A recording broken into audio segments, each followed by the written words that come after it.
Se a gente vive nesse pedacinho do universo aqui, e existe o mundo espiritual, Tá. e o mundo espiritual...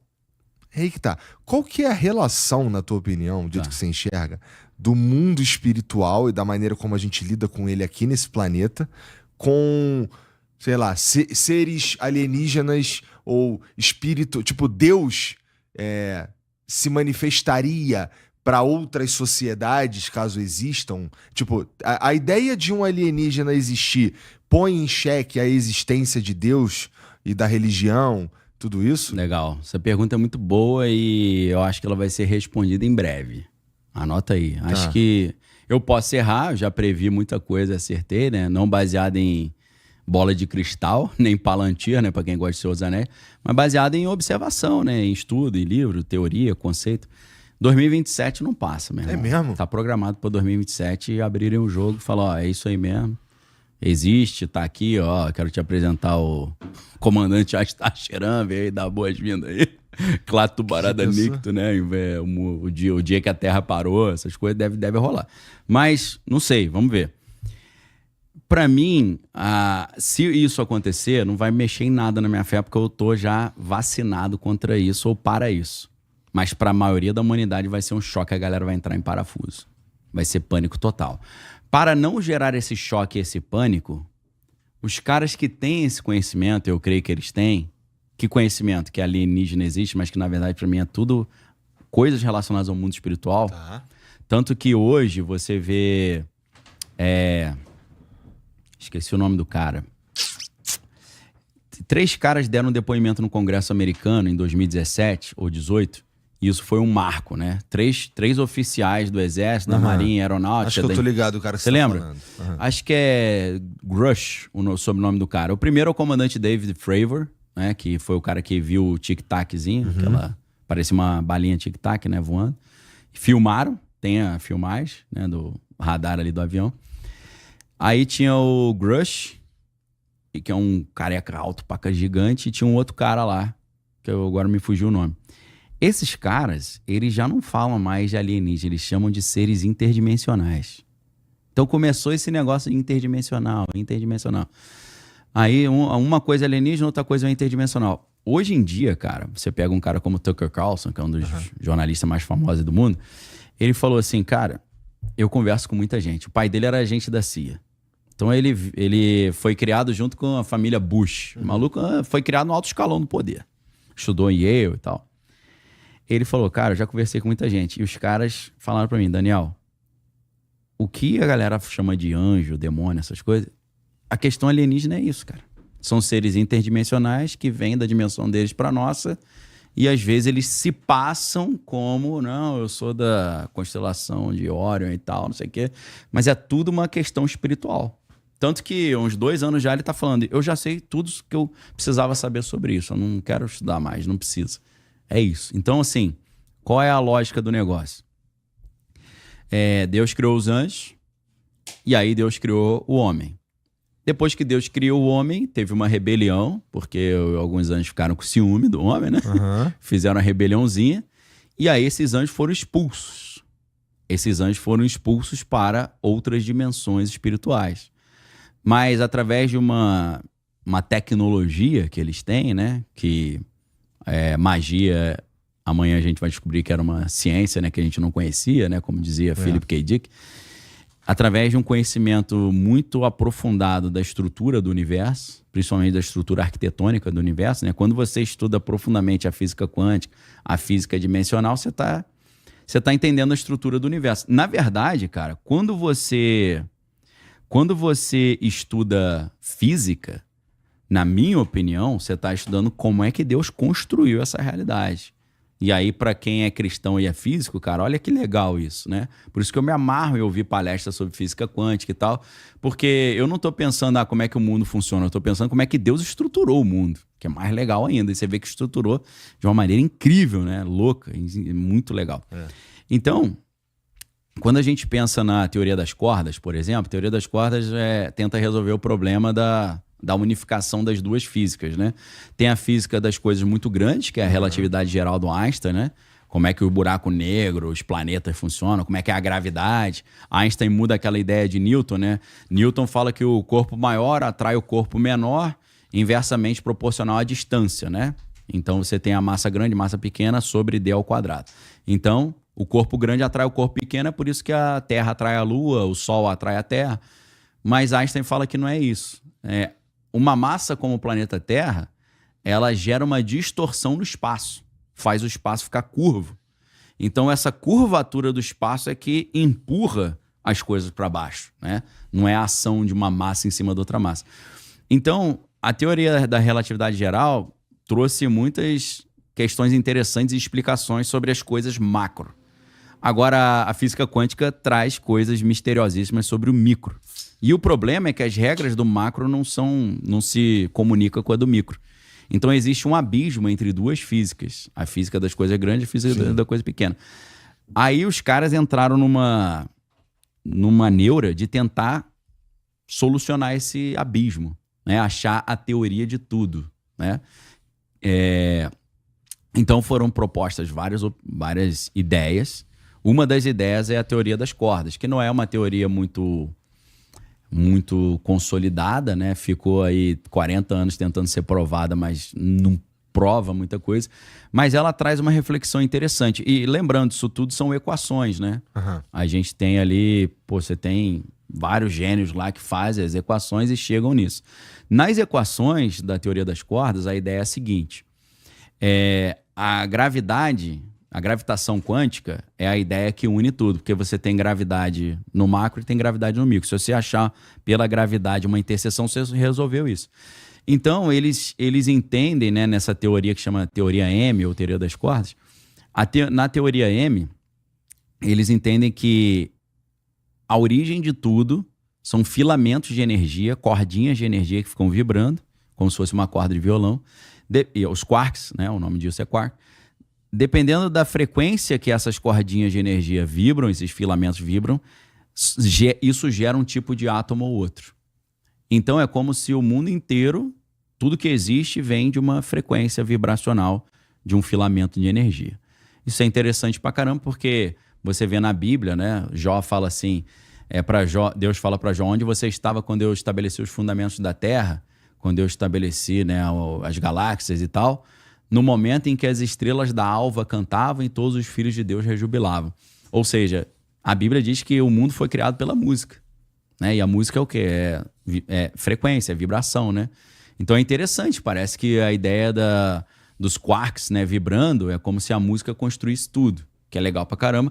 O que é até a tese que tanto o C.S. Lewis usa no Nárnia, porque nos Crônicas de Nárnia os mundos são criados através da música, e Tolkien também usa, né? Porque no Silmarillion, Eru e Ilúvatar, junto com os outros Valar, né? Os anjos. Caralho, tu é um nerd completo, né, Eu gosto cara? pra caramba, meu irmão. Demais. Eu também gosto, muito. Tô ligado. Eu tava esperando tu acabar pra comentar isso, mas vai lá. Então, e inclusive nessa série nova da Amazon, do Senhor dos Anéis, lá, do Tolkien, né? Que eu esqueci o nome. Anéis de Poder.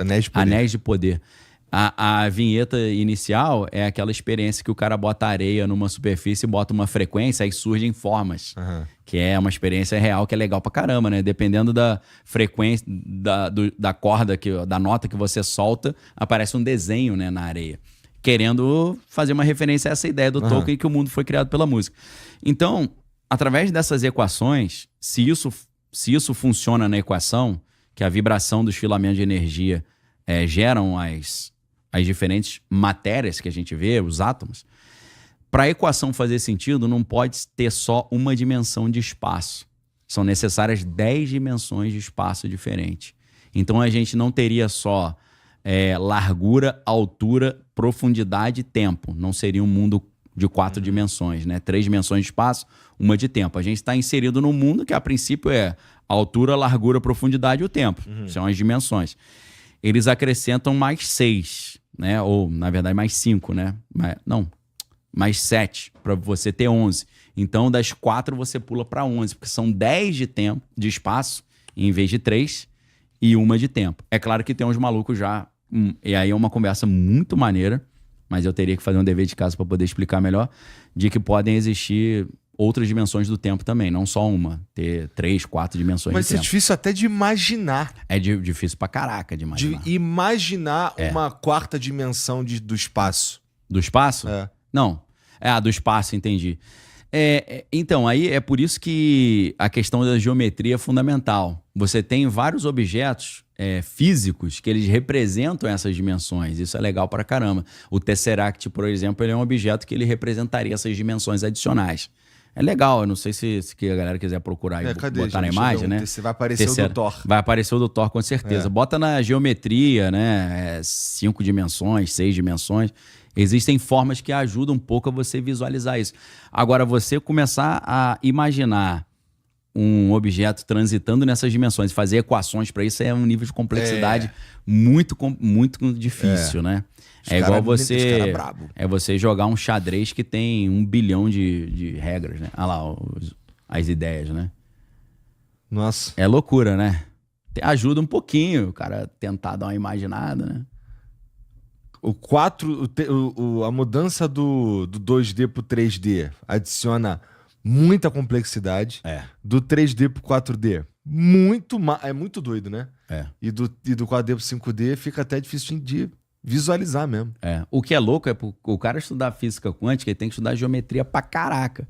Porque são tudo questões geométricas, né? Eles vão falar de supersimetria.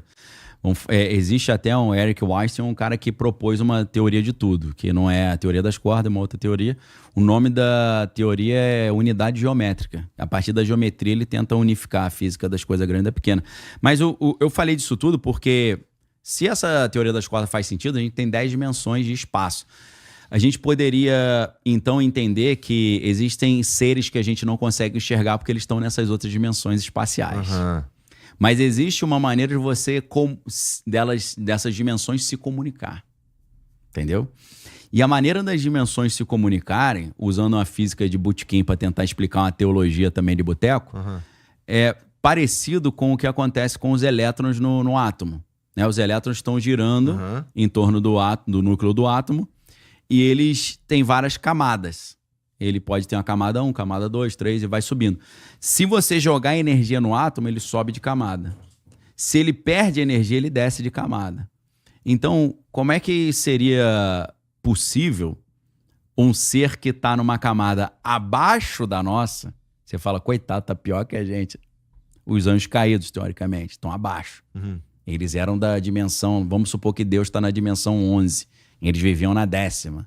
Alguns deles tinham acesso à 11ª para encontrar com Deus. O cara tá lá na dimensão 11, ele cai para a dimensão 2. Que é pior que a nossa. A gente teoricamente, a gente está na 4 ou na 11, dependendo da teoria. Então, para ele subir, a gente tem que mandar energia para ele. Entendido. Entendeu? Que tem a ver com aquele papo que a gente estava tendo outro dia lá de egrégora. Egrégora, exatamente. E aí, como é que ele sobe? Você tem que jogar energia nele. Para jogar energia nele, você pode usar uma bomba nuclear, obviamente. Não é por acaso que foi depois daquilo que apareceu um monte de OVNI, segundo muitas pessoas. É uma das teses de fundamento até da série Twin Peaks, do David Lynch, que é a minha série predileta total, que é a ideia de que quando explodiram a primeira bomba atômica Trinity, no teste lá do Projeto Manhattan, eles, como foi lançado muita energia, abriu o portal. Aí os bichos estavam só esperando abrir. Na hora que abriu, eles... Entendeu? No Twin Peaks é assim, que aí quando abriu veio a Judy. O nome é certo, é Jowday. Mas aí eles chamam de Judy, que é mais fácil. Judy, que é tipo o arquétipo do mal. A Judy vem junto com o Bob, que é um demônio. Mas aí Deus manda também a Laura Palmer como um anjo para salvar a humanidade, entendeu? O mal veio e Deus mandou. É tipo, Lúcifer veio e Jesus veio para... Mas aí vamos lá, esses seres que estariam numa dimensão mais baixa que a nossa, ao adquirir energia, ou por conta de algum evento energético, eles sobem. Ele consegue vir para cá. E como a gente consegue... A gente também tem contato com anjos, por exemplo, que estão numa camada superior. Tem, eles descem. E aí a gente que sobe, eles que descem. Eles descem. Às vezes o cara sobe, né? Às vezes você sobe em espírito, teu espírito sobe e desce. Ou o apóstolo Paulo, ele fala que ele foi ao terceiro céu, ele não sabe se foi em espírito ou no corpo mesmo. Então, eu acho que é possível você ir com o corpo também O nessa... que ele quer dizer com o terceiro céu? Então, o terceiro céu nesse sentido da Bíblia é o quê? O primeiro céu é o que a gente está vendo com as nuvens, os aviões e passarinhos. O segundo céu seria o céu atmosférico, onde tem o sol, a lua e as estrelas. Terceiro céu já é uma dimensão diferente, espiritual. Você não acessa só passeando pelo céu. Você tem que acessar os portais, né? E aí é interessante que tem vários portais espalhados pelo universo, né? Cada constelação que existe seria uma espécie de portal para essas outras dimensões, né? Então os caras que são ocultistas, eles acreditam que na estrela Sirius tem um portal. Aí que o cara faz? Ele faz um desdobramento espiritual, uma projeção astral, e a alma dele acessa esse portal, vai até outras dimensões, recebe conhecimento privilegiado e volta. Entendeu? Nossa, isso daí deve ser muita piração, né? E deve ser maneiro tu fazer uma viagem Deve até ser maneiro Sirius. pra caraca, né? Quer dizer, ali tu vai encontrar com os bichos meio traiçoeiro, né? Peçonhento. É perigoso. Eu prefiro ir encontrar com Jesus, né? Com os anjos. É mais garantido. Que esse pessoal que entrega o dedo, mas depois cobra o braço inteiro, né? Barato sai caro. Mas assim... Como é que o cara faz uma viagem para um portal desse daí, cara? Isso aí é muita piração, né? É. Cara, é um exercício, né, que o cara faz. Ele faz um exercício de desdobramento, né, de projeção astral.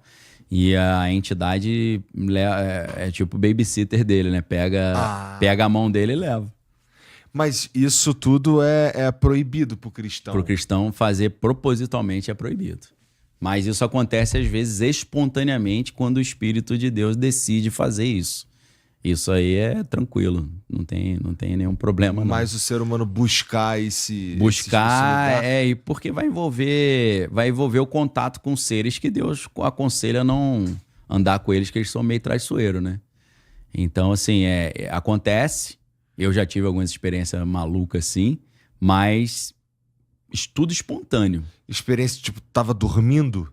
Dormindo também. Não é dormindo que acontece? Não, acordado também. Às vezes, por exemplo, eu tô aqui, aí aconteceu poucas vezes, mas aí Deus me mostra que tá acontecendo em outro lugar. E aí eu falo com a pessoa, pô, realmente aconteceu. A minha consciência foi transportada para outro lugar, entendeu? No planeta Terra, não em outra dimensão. Mas já aconteceu de eu dormir, quando eu acordei, cara, parecia que eu tinha caído na minha cama. Eu não sei se eu caí ou se era o espírito voltando pro corpo. Mas foi essa... Eu tenho a sensação que eu caí. Só que eu fiquei imaginando, pô, se alguém entrasse no quarto e me ver flutuando em cima da cama, né? Já pensou? Ia ser legal pra caramba, né? Tirar uma foto. Eles iam falar que era inteligência artificial, né? Hoje ia. E você que tá assistindo esse vídeo aqui no Talk Flow, dá pra você virar membro, cara, do Flow agora. É um botãozinho do lado do botão de se inscrever. A gente faz um programa semanal só pros membros. Olha. Então fique esperto aí. Se quiser virar membro, tá bem aqui do lado. É mó merreca, custa menos de R$8, irmão.